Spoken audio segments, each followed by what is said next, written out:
चलो कल वाली क्लास का थोड़ा सा रिपीट किनरी में ये बता देता हूँ कि हाइजेनबर्ग का सिद्धांत तो हमने पहले ही पढ़ लिया था कि कोई भी पार्टिकल है उस पार्टिकल से रिलेटेड एक क्या होती है, तरंग होती है। और अगर उस पार्टिकल से रिलेटेड एक तरंग होती है या फिर एक तरंग समूह को क्या करता है, अपने पार्टिकल गति के दौरान अपने से क्या करता है, एक तरंग समूह को क्या करता है, उत्सर्जित करता है। तो उस कंडीशन में हाइजेनबर्ग ने जो अपना अनसर्टेनिटी प्रिंसिपल दिया था उसने यह बताया कोई भी पार्टिकल जो अपने से रिलेटेड एक तरंग पैकेट को उत्सर्जित करता है, अपने से रिलेटेड एक तरंग पैकेट को उत्सर्जित करता है, तो उस तरंग पैकेट के अंदर उस पार्टिकल की स्थिति तथा उस पार्टिकल का उस तरंग पैकेट के अंदर संवेग क्या है, उन दोनों को क्या नहीं किया जा सकता, एक ही समय में एक ही साथ में एक ही दिशा में संवेग तथा स्थिति दोनों का निर्धारण हम नहीं कर सकते। ये किसने बताया था, हाइजेनबर्ग ने बताया था। हाइजेनबर्ग के अनुसार क्या है, एक ही समय में एक साथ एक ही दिशा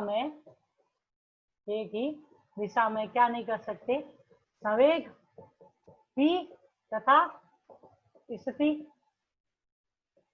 x का तरंग पैकेट में निर्धारण नहीं किया जा सकता है। मतलब पार्टिकल की पोजीशन क्या है, पार्टिकल का मोमेंटम क्या है, एक ही समय में हम एक साथ में दोनों को क्या नहीं कर सकते, ज्ञात नहीं कर सकते। और इसके लिए उसने जो हाइजेनबर्ग था उसने अपने क्लास या जो उसने अपनी थ्योरी जो थी उसमें उसने ये बताया कि कोई भी पार्टिकल जो है वो क्या है, गतिशील अवस्था में अपने में से क्या करता है, एक तरंग पैकेट या एक तरंग के समूह को उत्सर्जित करता है। उस तरंग के समूह के अंदर कोई भी पार्टिकल कहाँ पर स्थित है, अगर हमने स्थिति का निर्धारण कर लिया तो उस कंडीशन में हम ये नहीं पता कर सकते कि उसका संवेग क्या है, और अगर हमने संवेग को ज्ञात कर लिया तो उस समय पे हम ये नहीं पता कर सकते कि उसकी स्थिति क्या है, वो हम ज्ञात नहीं कर सकते। उसके लिए उसने एक रिलेशन भी दिया था, वो रिलेशन क्या था, del x dot del p greater than equal to s to cut by two. मतलब उसने ये कहा कि कोई भी तरंग पैकेट है उसके अंदर अगर मान लो कि कोई भी पार्टिकल है उसकी स्थिति में अनिश्चितता कितनी है, डेल्टा एक्स, तथा उसके संवेग में अनिश्चितता कितनी है, डेल्टा पी। तो इन दोनों का मल्टीप्लीकेशन जो है वो हमेशा क्या होता है, एच कैट बाय टू से हमेशा अधिक होता है। किसी किसी बुक में आप देखोगे तो इस प्रकार से भी लिखा हुआ होता है, delta X dot delta P greater than equal to H cut, या delta X dot delta P greater than equal to H. अब इसमें से मैंने ये भी बताया था लास्ट क्लास में कि जो करेक्ट रिलेशन होता है वो हमेशा ये होता है, लेकिन ये रिलेशन जो है ये क्या है, रॉन्ग है, ये गलत है। लेकिन बुक में ये लिखे हुए है, इसका क्या मतलब है या इसका यूज क्यों किया जाता है, इसका कारण ये है कि जो ये वाला रिलेशन है उसकी भी कोटि क्या है, उसकी भी वैल्यू जो होती है वो 10 माइनस के 34 में आती है, इसकी भी वैल्यू जो है वो किस में आती है, 10 माइनस के 34 में। अगर मान लो कि स्थिति और संवेग में अनिश्चितता की कोटि के बारे में पूछा जाए तो कोटि के रूप में 10 माइनस के 34 इन दोनों से भी निकलती है और इससे भी निकलती है। परंतु अगर आपको दोनों की अनिश्चितताओं में मल्टीप्लिकेशन की सही वैल्यू ज्ञात करनी है या फिर उसका सही मान जो होता है या सही समीकरण जो होती है वो हमेशा कौन सी होती है, ऊपर वाली समीकरण जो होती है जिसमें del x dot del p का मल्टीप्लिकेशन जो है वो हमेशा क्या होता है, एच कट बाय टू से हमेशा अधिक होता है। ये आपको ध्यान रखना है। ये वाली रिलेशन रॉन्ग है क्योंकि यहाँ से हमें परफेक्ट वैल्यू प्राप्त नहीं होगी। अगर हमें अनिश्चितताओं में संबंध जो है वो हमेशा 10 - 34 कोटि के रूप में प्राप्त करना है तो हम इन रिलेशन का यूज कर सकते हैं, लेकिन इन रिलेशन से जो हमें परफेक्ट आंसर प्राप्त नहीं होगा, परफेक्ट जो सॉल्यूशन या परफेक्ट रिजल्ट है मैथमेटिकल वो हमेशा ऊपर वाले संबंध या फिर ऊपर वाले रिलेशन से ही प्राप्त होते हैं। और इसी के साथ में मैंने एक चीज आपको और ये भी बताई थी कि जो हाइजेनबर्ग का अनिश्चितता सिद्धांत है, ये हाइजेनबर्ग का अनिश्चितता सिद्धांत है वो कैसे, कोनानिकल कॉन्जुगेट, कोनानिकल कॉन्जुगेट जिसे हिंदी में क्या बोलते हैं, विहित सयुग्मी चर। ये कैसे, दो विहित या फिर ये बोल सकते हो टू कोनानिकल कॉन्जुगेट विहित सयुग्मी चरों के लिए ही ये लगता है। एच कट का मतलब होता है, यहाँ पे जो ये एच कट है राजू, उसका मतलब होता है रिड्यूस्ड प्लांक कांस्टेंट, और ये जो होता है वो h/2 के बराबर होता है। रिड्यूस्ड प्लांक कांस्टेंट बोलते हैं इसको, ठीक है ना। जो रियल में प्लांक कांस्टेंट होता है उसके मान में जब कमी आ जाती है, तो उस कमी के कारण जो वैल्यू मिलती है, अगर हम प्लांक कांस्टेंट को 2 से डिवाइड करेंगे तो हमें जो वैल्यू मिलती है प्लांक कांस्टेंट की, उसे कौन सी वैल्यू बोलते हैं? रिड्यूस्ड प्लांक कांस्टेंट बोलते हैं। और जिसको किससे प्रदर्शित किया जाता है? एच कट से प्रदर्शित किया जाता है। ये आपको इसके अंदर ध्यान रखना है, ठीक है। अब देखिए, अब विहित संयुग्मित चर क्या होते हैं? मैंने ये भी बताया था, जो विहित संयुग्मित चर होते हैं उसमें क्या होता है? पहले का फूरियर ट्रांसफॉर्मेशन, फूरियर रूपांतरण जो होता है वो क्या होता है? दूसरा, और दूसरे का फूरियर रूपांतरण क्या हो जाएगा? पहला हो जाएगा। ये फूरियर रूपांतरण जो होता है वो आपके मैथमेटिक्स के अंदर आता है, लेकिन इसका अच्छे से हम डेरिवेशन, फूरियर ट्रांसफॉर्मेशन क्या होता है वो हम कब पढ़ेंगे? वो हम पढ़ेंगे आपके जो इससे आगे जो ऑपरेटर्स है उसके अंदर आता है। और इसमें आपको ध्यान रखना, जो फूरियर ट्रांसफॉर्मेशन जो होता है वो लगभग ओमेगा टू टी के अंदर, मतलब कोणीय आवर्ती से समय के अंदर या समय से कोणीय आवर्ती में जो रूपांतरण किया जाता है उससे रिलेटेड होता है फूरियर ट्रांसफॉर्मेशन। तो आपको ध्यान रखना है कि जिन दो चरों का फूरियर ट्रांसफॉर्मेशन, पहले का फूरियर ट्रांसफॉर्मेशन दूसरा हो, दूसरे का फूरियर ट्रांसफॉर्मेशन पहला हो, तो उस कंडीशन में ऐसे ही चर और चर राशियों के लिए हमेशा क्या लगता है? हाइजेनबर्ग का अनिश्चितता सिद्धांत लगता है। इसका एग्जांपल है पोजीशन। पोजीशन का जो फूरियर ट्रांसफॉर्मेशन होता है वो क्या होता है? मोमेंटम। और मोमेंटम का फूरियर ट्रांसफॉर्मेशन होता है वो है पोजीशन।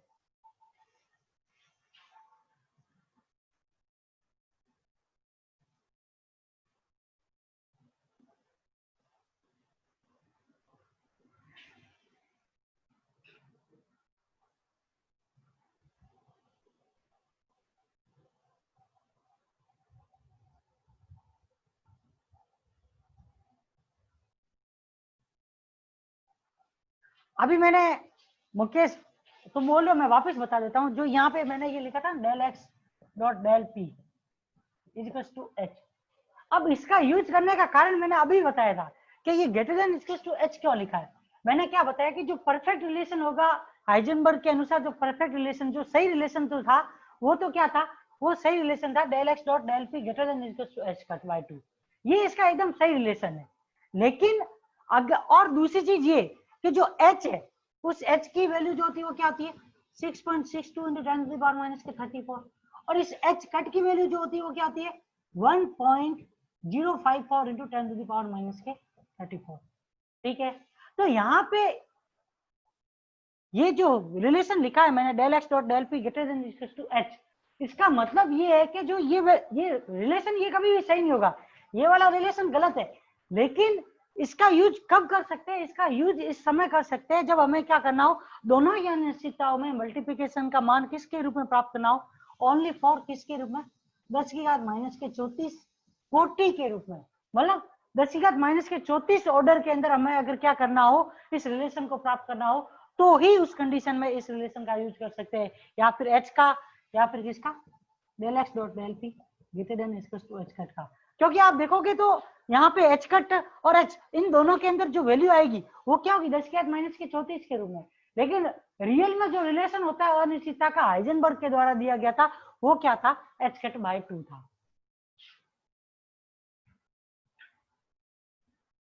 अब देखिए, जैसे कि पोजीशन का मैंने क्या बताया, पूरी ट्रांसफॉर्मेशन क्या होता है? मोमेंटम होता है। उसी प्रकार से जो एनर्जी जो होता है उसका पूरी ट्रांसफॉर्मेशन जो होता है वो क्या होता है? टाइम होता है। और टाइम का पूरी ट्रांसफॉर्मेशन क्या होती है? एनर्जी होती है। और एल या फिर जे, जिसको आप क्या बोलते हो? एंगुलर मोमेंटम बोलते हो, उनके फूरियर ट्रांसफॉर्मेशन जो होते हैं वो क्या होते हैं? एंगुलर डिस्प्लेसमेंट, या फिर आप बोल सकते हो उसको कोणीय विस्थापन भी हिंदी में बोलते हैं। तो आप लोगों को ध्यान रखना है, पोजीशन का फूरियर ट्रांसफॉर्मेशन क्या होता है? मोमेंटम। एनर्जी का फूरियर ट्रांसफॉर्मेशन टाइम। और एंगुलर मोमेंटम का फूरियर ट्रांसफॉर्मेशन जो होता है वो क्या होता है? एंगुलर डिस्प्लेसमेंट होता है। ये एक दूसरे से क्या होते हैं? फूरियर ट्रांसफॉर्मेशन होते हैं। और हमेशा ये आपको दूसरी चीज, तीसरी चीज आपको इसमें ये ध्यान रखनी है कि जो हाइजेनबर्ग का अनिश्चितता सिद्धांत है, हाइजेनबर्ग अनसर्टेनिटी प्रिंसिपल जो है, वो हमेशा कैसे? विहित संयुग्मित चर या कैनोनिकल कॉन्जुगेट के लिए लगते हैं, जो मतलब एक दूसरे के क्या होते हैं?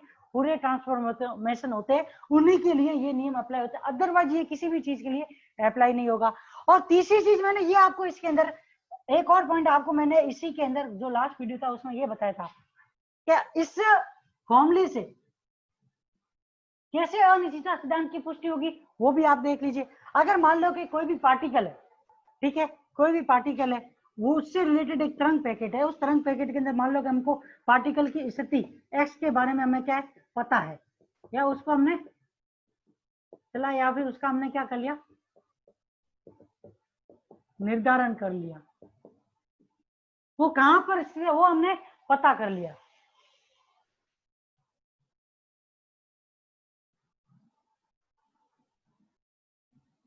फूरियर थ्योरम अलग होती है, फूरियर ट्रांसफॉर्मेशन अलग होता है, होते दोनों एक दूसरे से रिलेटेड है, परंतु दोनों ही चीजों में अंतर है।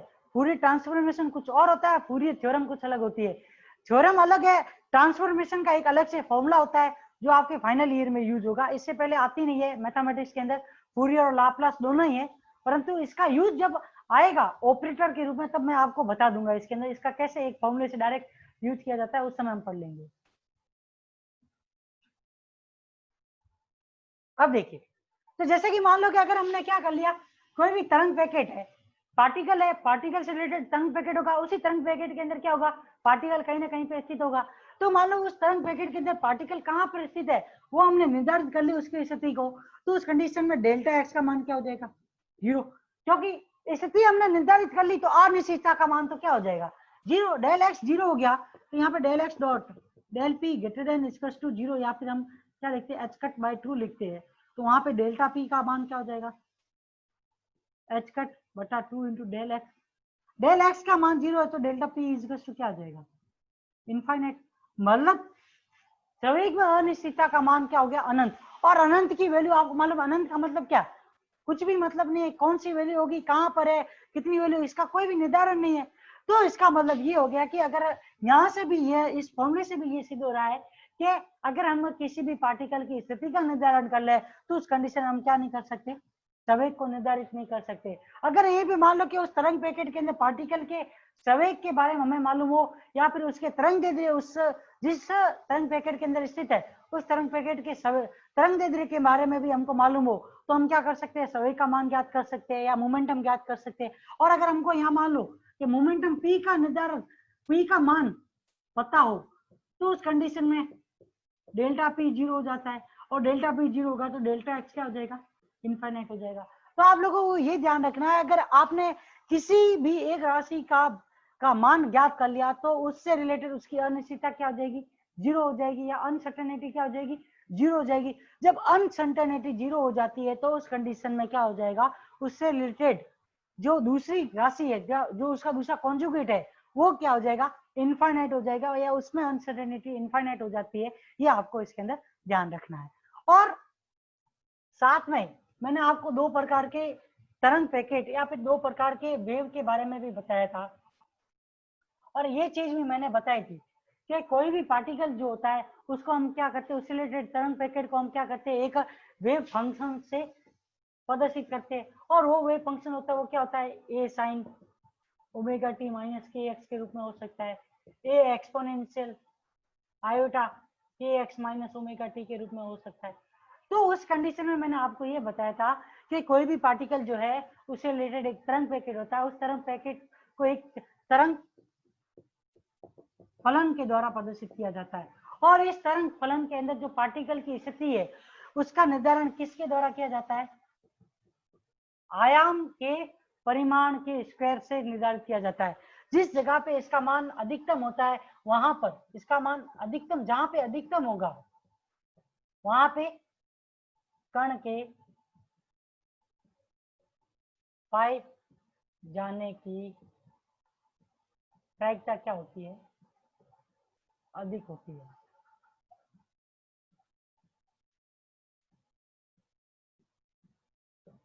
ये आपको इसके अंदर ध्यान रखना है।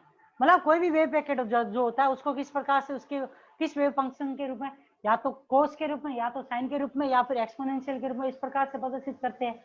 तो उस कंडीशन में आपको ये ध्यान रखना है, ठीक है ना। तो उस कंडीशन में आपको ये ध्यान रखना है कि जो इन कंडीशन में आप रिजल्टेंट निकालोगे तो साइन और कॉस इनकी वैल्यू तो क्या है, लगभग इक्वल ही आ जाएगी, 1 आ जाएगी। एक्सपोनेंशियल का मान तो हमेशा एक ही होता है। तो उस कंडीशन में यहाँ पे जो ये परिमाण है या फिर इसका जो ये आयाम एम्पलीट्यूड है उसका स्क्वायर जो होगा वो जो है वो वैल्यू जो होगी या फिर इसकी जो अधिकतम वैल्यू या इसकी जो वैल्यू होती है वही क्या प्रदर्शित करती है, कण के पाए जाने की प्रायिकता या प्रोबेबिलिटी को। कोई भी तरंग पैकेट है, आप लोगों को मालूम होना चाहिए कि कोई भी दो तरंग पैकेट जो होते हैं या कोई भी पार्टिकल जो है उसकी तरंग पैकेट फलन है। जैसे कि मान लो कि एक y1 बराबर हमने किससे a sin ओमेगा t के रूप में माइनस k1 x के रूप में प्रदर्शित किया, दूसरा y2 बराबर a sin omega t minus kx2 के रूप में प्रदर्शित किया। तो इन दोनों का अगर हम क्या कर ले अध्यारोपण करें तो अध्यारोपण से एक तरंग पैकेट का निर्माण होता है। ठीक है, इस प्रकार से। ठीक है, ये क्या है, दो तरंगों के अध्यारोपण से निर्मित एक क्या है, तरंग पैकेट है, जिसे हिंदी में वेव पैकेट बोलते हैं। ठीक है, इस पूरे की ये जो पूरा है ये जिससे आगे बढ़ेगा वो तो क्या होगी, इसकी ग्रुप वेलोसिटी होगी। लेकिन इसके अंदर जो वेव्स होती है ये वाली वेव्स, ये जिसके साथ में आगे बढ़ती है उसको क्या बोलते हैं, फेज वेलोसिटी। मतलब अंदर वाली तरंग की जो गति होगी वो किसको बताएगी, उसकी जो अंदर वाली तरंग की वेलोसिटी होगी वो हमेशा फेज वेलोसिटी को बताएगी। ये मैंने आपको वेव पैकेट का निर्धारण किया था उस समय भी बताया था। और इसकी जो पूरे की वेव पैकेट की जो वेलोसिटी जिससे ये पूरा वेव पैकेट आगे की तरफ सरकेगा वो किसको प्रदर्शित करेगा, ग्रुप वेलोसिटी को प्रदर्शित करेगा। तो इसके अंदर जो है, इसके अंदर इस वेव पैकेट के अंदर ये बताया जाता है या इस वेव पैकेट के अंदर हाइजेनबर्ग ने ये कहा था कि ये वेव पैकेट जो है वो किसके कारण उत्सर्जित हुआ है, कण के कारण उत्सर्जित हुआ है या कण की गति के कारण उत्सर्जित हुआ है। और कण की गति जो होती है उससे रिलेटेड एक तरंग समूह उत्सर्जित होता है। उस तरंग समूह के अंदर पार्टिकल कहीं पे बेसिस हो सकता है और उसकी वेलोसिटी जो होगी वो हम ज्ञात कर सकते हैं, लेकिन दोनों को एक साथ में ज्ञात नहीं कर सकते, ये बताया गया था। तो मान लो कि कोई भी पार्टिकल है उसकी यहाँ पे इस वेव पैकेट के अंदर स्थिति किसके ऊपर डिपेंड करेगी, इस वेव पैकेट के अंदर इस पार्टिकल की स्थिति किसके ऊपर डिपेंड करेगी, इस चीज के ऊपर, किसके ऊपर, उस तरंग फलन के एम्पलीट्यूड के स्क्वायर के ऊपर डिपेंड करती है। ये आपको ध्यान रखना है। इससे रिलेटेड थ्योरी मैंने लास्ट क्लास में लिखवा दी थी, वो आप उस वीडियो के अंदर भी देख सकते हो। और दूसरी चीज, जैसे कि मान लो कि मैं कोई दो पैकेट ले लूं, इस चीज को आप समझ सकते हो, मैं वो दो वेव पैकेट लूंगा या फिर दो तरंगे लूंगा, उससे आप और भी आसानी से समझ लोगे कि इसको ए स्क्वायर से कैसे रिलेटेड कर रहे हैं, वो भी आपको समझ में आ जाएगा। अब देखिए मैं दो तरंगे ले लेता हूं,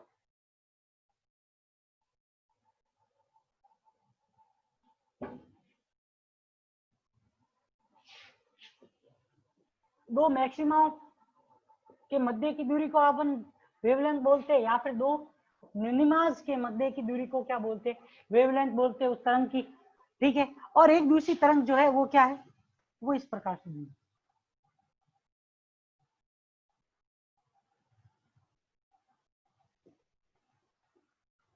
अब देखिए इसके अंदर आप वेवलेंथ भी ज्ञात कर सकते हैं, क्योंकि यहाँ पे क्या है, कहीं पे मैक्सिमम मिल रहा है तो कहीं पे मिनिमम मिल रहा है, तो इस वेव पैकेट का कोई सही ढंग से निर्धारण नहीं किया गया।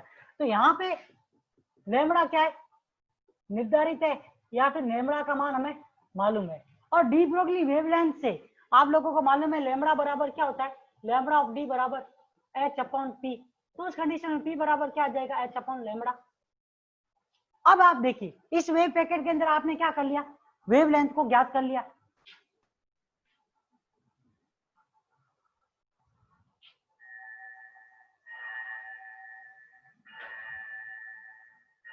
तो देखिए जैसे कि यहाँ पे देख रहे हो कि ये कोई भी एक वेव है, उस वेव के अंदर आप मान लो कि दो मैक्सिमा और दो मिनिमा जो होते हैं, समान मैक्सिमा एक जैसे दिखने वाले मैक्सिमा और मिनिमा जो होते हैं, उन दोनों के बीच की जो दूरी होती है वो किसको प्रदर्शित करती है, उस तरंग की तरंग दूरी लैम्बडा को प्रदर्शित करती है।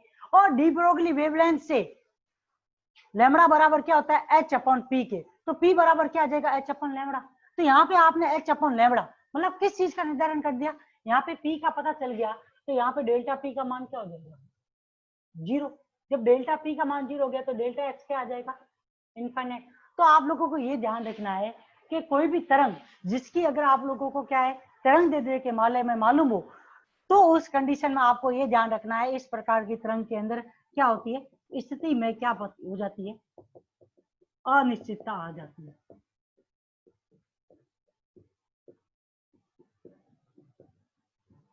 अब आप यहाँ पे देखोगे, यहाँ पे भी मैक्सिमा, अब इस ये क्या है, आयाम को प्रदर्शित कर रहा है या एम्पलीट्यूड ए को प्रदर्शित कर रहा है। आप इसका स्क्वायर करोगे, इस एम्पलीट्यूड का भी स्क्वायर करोगे, तो जब स्क्वायर करोगे तो ये वैल्यू भी किसके रूप में आ जाएगी, पॉजिटिव के रूप में। ये वैल्यू भी, यहाँ वाली वैल्यू भी किसके रूप में, पॉजिटिव। ये किसके लिए, ये साइन स्क्वायर की कंडीशन में आएगा, ठीक है ना। तो हर जगह पे आप देखोगे तो ये नेगेटिव वाली वैल्यू भी पॉजिटिव, नेगेटिव वाली भी वैल्यू पॉजिटिव। तो आप देखोगे ये एक ही समय पे आप लोगों को क्या मिल रही है, एक पार्टिकल के अंदर ए स्क्वायर की अधिकतम वैल्यू बहुत बार मिलेगी, एक ही समय पे नहीं, एक ही जगह पे बहुत बार। जैसे जैसे आप क्या करोगे, वैल्यू इसके अंदर जो टी का मान है, या फिर इस वेवलेंथ का टाइम पीरियड चेंज करते जाओगे, थीटा का मान चेंज करते जाओगे, तो साइन के अंदर ये ग्राफ आगे इस तरीके से बढ़ता जाएगा, बढ़ता जाएगा। कहाँ पे खत्म होगा इसके बारे में आपको कुछ भी नहीं मालूम है।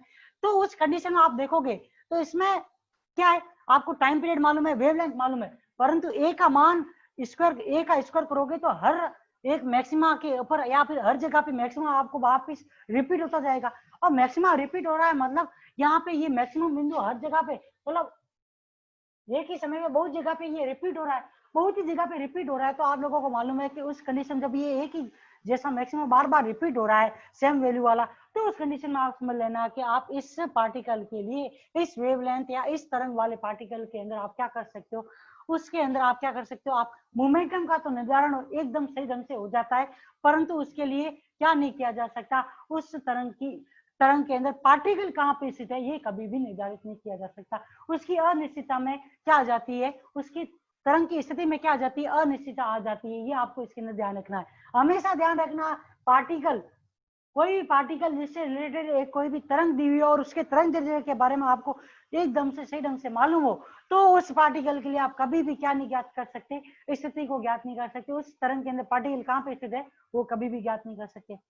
दूसरा आप देखो, इसमें लैम्बडा में क्या है, लैम्बडा आप ज्ञात नहीं कर सकते, क्योंकि कहाँ पे ये इसका मैक्सिमा आ रहा है, कहाँ पे मिनिमा आ रहा है, इससे आप कहीं पे भी इसकी स्थिति में निर्धारण नहीं कर सकते, या सॉरी इसके वेवलेंथ के अंदर निर्धारित नहीं कर सकते, इसकी वेवलेंथ क्या है वो ज्ञात नहीं कर सकते। तो वेवलेंथ ज्ञात नहीं कर सकते तो उस कंडीशन में, लेकिन आप यहाँ पे देखोगे तो यहाँ पे जो ये ए है इसका मान क्या है, मैक्सिमम है अदर वाले इन A1 A2 की तुलना में, A1 A2 की तुलना में। तो उस कंडीशन में आप देखो जहाँ पे ए स्क्वायर का मान इस बिंदु P के ऊपर क्या है, मैक्सिमम है, तो इसका मतलब आपको समझ लेना है कि पार्टिकल कहाँ पे स्थित होगा, कण यहाँ पे स्थित होगा। तो यहाँ से अगर आपने x क्या मान, x को आपने क्या कर लिया, निर्धारित कर लिया, तो उस कंडीशन में डेल्टा x का मान क्या हो जाएगा, 0, तो डेल्टा p का मान क्या हो जाएगा, इनफिनिट हो जाएगा। तो आप लोगों को ये ध्यान रखना है कि तरंगे जो है वो किस प्रकार से भी दी हो सकती है, कोई भी वेव पैकेट किसी प्रकार से भी दिया हो सकता है।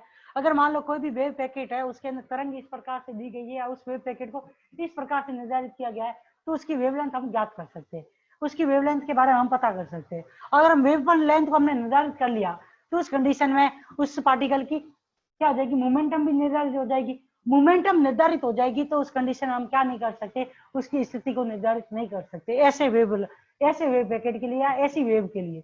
लेकिन एक ऐसी वेव हो जिसके अंदर कहाँ पे मैक्सिमा है, कहाँ पे मिनिमा है, मैक्सिमा का रिपीटेशन कहीं पे नहीं हो रहा है, एक जगह पे मैक्सिमा मिल रहा है, तो उस कंडीशन के अंदर आप क्या नहीं कर सकते, उस पार्टिकल के लिए मोमेंटम का निर्धारण नहीं कर सकते। क्योंकि आप लोगों को मैंने लास्ट क्लास में एक नियम पहले से बता दिया था कि क्वांटम यांत्रिकी में कोई भी वेव पैकेट है, कोई भी वेव पैकेट है या कोई भी वेव है, उसके अंदर जहां पे मैक्सिमा होता है या फिर उस पार्टिकल या उस वेव फंक्शन को उस वेव पैकेट को जिस वेव फंक्शन से निर्धारित किया जाता है, उस वेव फंक्शन के अंदर उसका जो एम्पलीट्यूड होता है, उस एम्पलीट्यूड का स्क्वायर एम्पलीट्यूड के स्क्वायर का जो मैक्सिमा होता है वही क्या प्रदर्शित करता है, उस पार्टिकल की स्थिति को निर्धारित करता है। अब यहाँ पे देखो इस पार्टिकल के अंदर या इस वेव पैकेट के अंदर सबसे अधिकतम एम्पलीट्यूड इसी जगह पर है इस तरंग के लिए, तो पार्टिकल क्या होगा, इसी जगह पर स्थित होगा। तो यहाँ पे हमने क्या कर लिया, इस पार्टिकल की स्थिति को निर्धारित कर लिया,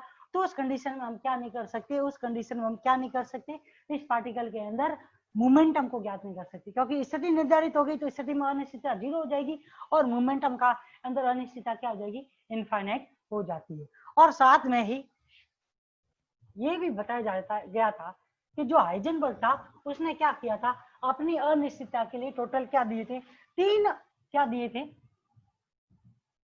संबंध दिए थे।